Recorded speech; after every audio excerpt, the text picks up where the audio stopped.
Assalamualaikum warahmatullahi wabarakatuh. Salam sejahtera bagi kita semua. Nama saya Nanang Rafika. Saya mahasiswa pasca sarjana Universitas Andi Jema Palopo pada program studi Ilmu Pertanian. Orang bijak mengatakan bahwa pendidikan bukan hanya persoalan ke sekolah dan ke kampus, lalu mendapatkan ijazah, tapi soal memperluas wawasan serta menyerap ilmu kehidupan.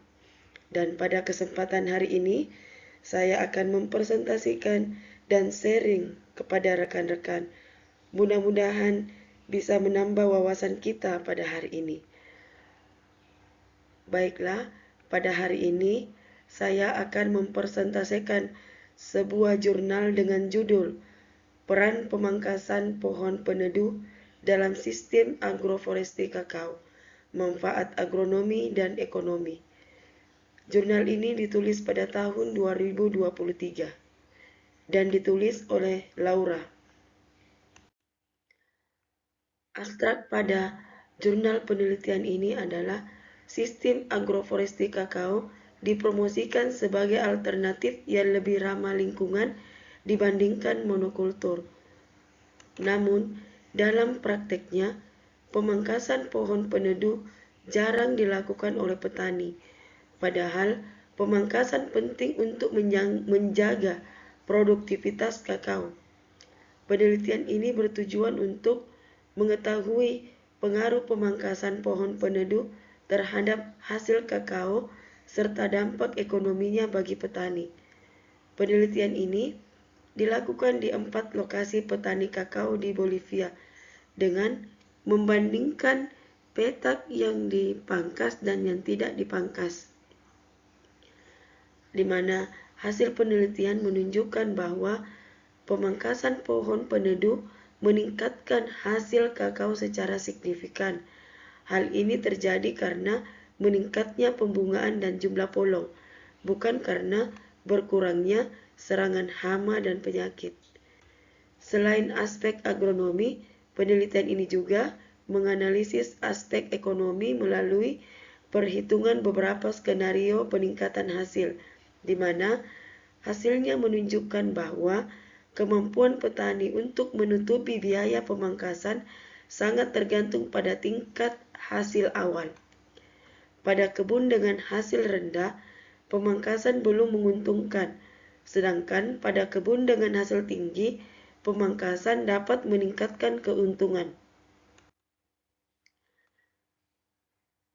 Pada tabel 1 menunjukkan bahwa gambaran umum 4 kebun kakao agroforestry, di mana keempat kebun ini dimiliki oleh petani yang berbeda. Kebun ini didirikan pada tahun 1995 sampai dengan 2005, yang berarti bahwa pada saat penelitian dilakukan, kebun sudah berumur lebih dari 15 tahun.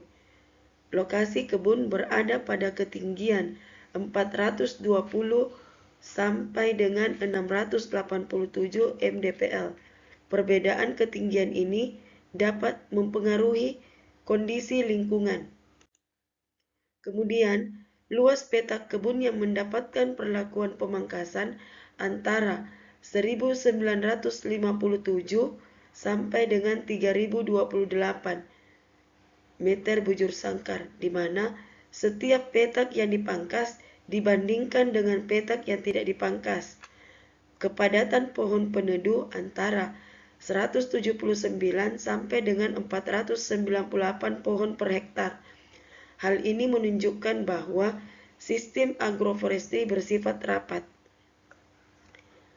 Kemudian, jumlah pohon peneduh yang dipangkas berkisar antara 82 sampai dengan 182 pohon per hektar.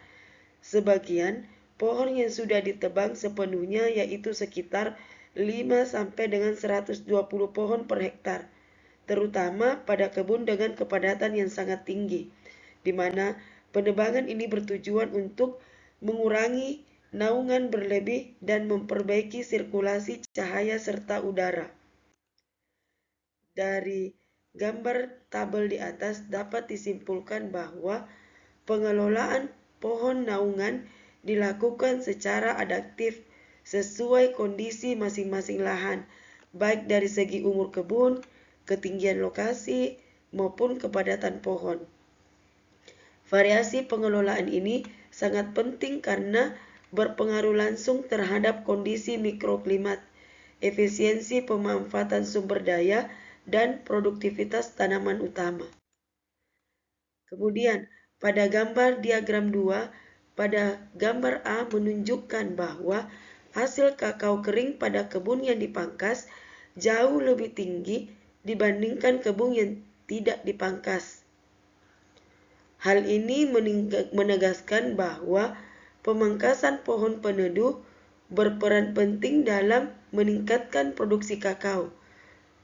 Dan pada gambar bagian B menunjukkan persentase pembungaan lebih tinggi pada tanaman kakao di kebun yang dipangkas dibandingkan yang tidak dipangkas. Hal ini menunjukkan bahwa pemangkasan meningkatkan intensitas pembungaan kakao.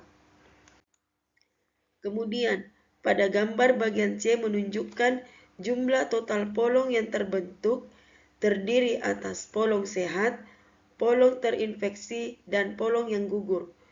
Jumlah polong pada kebun yang dipangkas lebih tinggi dibandingkan kebun yang tidak dipangkas. Hal ini menunjukkan bahwa peningkatan hasil terutama disebabkan oleh lebih banyak polong yang terbentuk, bukan karena penurunan kehilangan buah.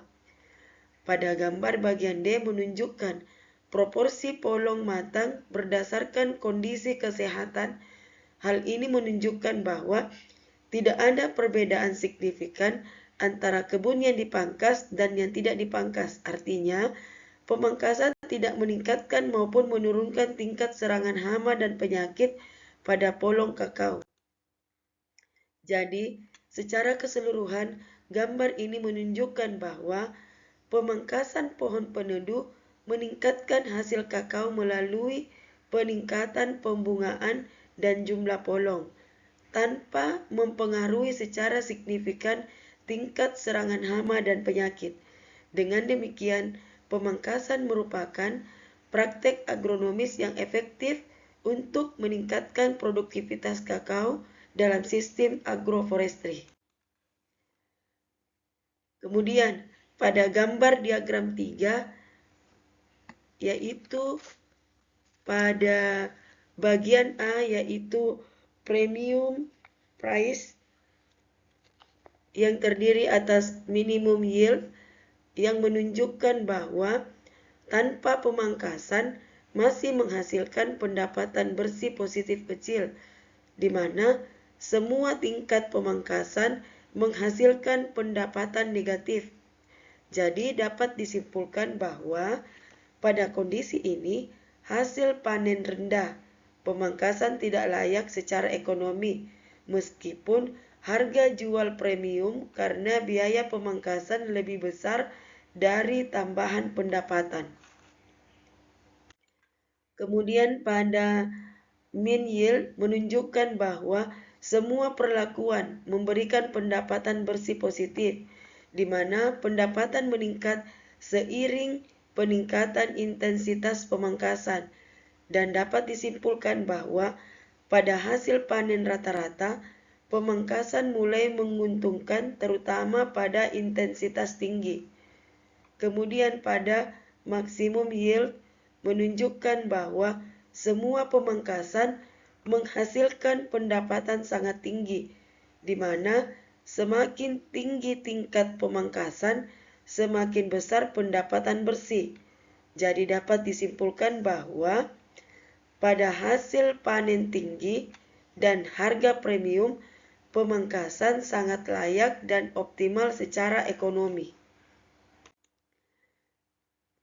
Kemudian pada gambar bagian B, yaitu international price, yaitu pada gambar minimum yield menunjukkan bahwa tanpa pemangkasan pendapatan bersih masih positif tetapi rendah, di mana semua tingkat pemangkasan menyebabkan kerugian.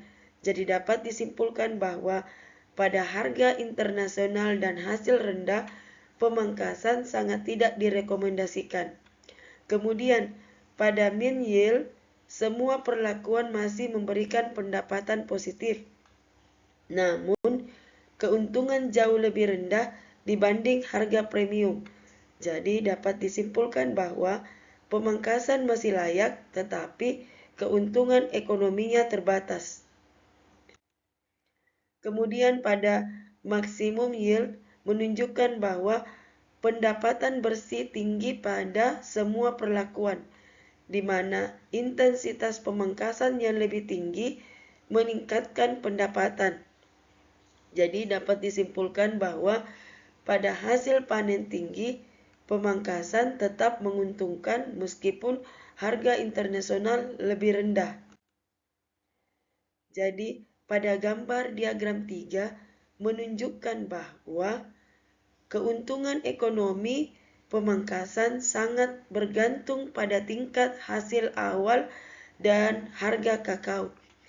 Pemangkasan tidak menguntungkan bagi kebun dengan produktivitas rendah, mulai menguntungkan pada produktivitas sedang dengan peningkatan hasil yang besar, dan paling menguntungkan pada kebun dengan produktivitas tinggi, terutama jika petani memperoleh harga kakao premium. Hal ini menegaskan bahwa pemangkasan perlu didukung oleh produktivitas awal yang baik dan insentif harga layak secara ekonomi. Dan pada kesimpulan jurnal tersebut dapat disimpulkan bahwa 1. Pemangkasan meningkatkan hasil kakao secara signifikan. 2. Perlu dukungan ekonomi bagi petani, dalam hal ini adalah subsidi dan harga premium. Yang ketiga, pengelolaan agroforestry butuh penyesuaian pada konteks lokal. Demikianlah presentasi saya pada hari ini, dan saya tutup dengan ucapan wabillahi taufik wal hidayah. Wassalamualaikum warahmatullahi wabarakatuh.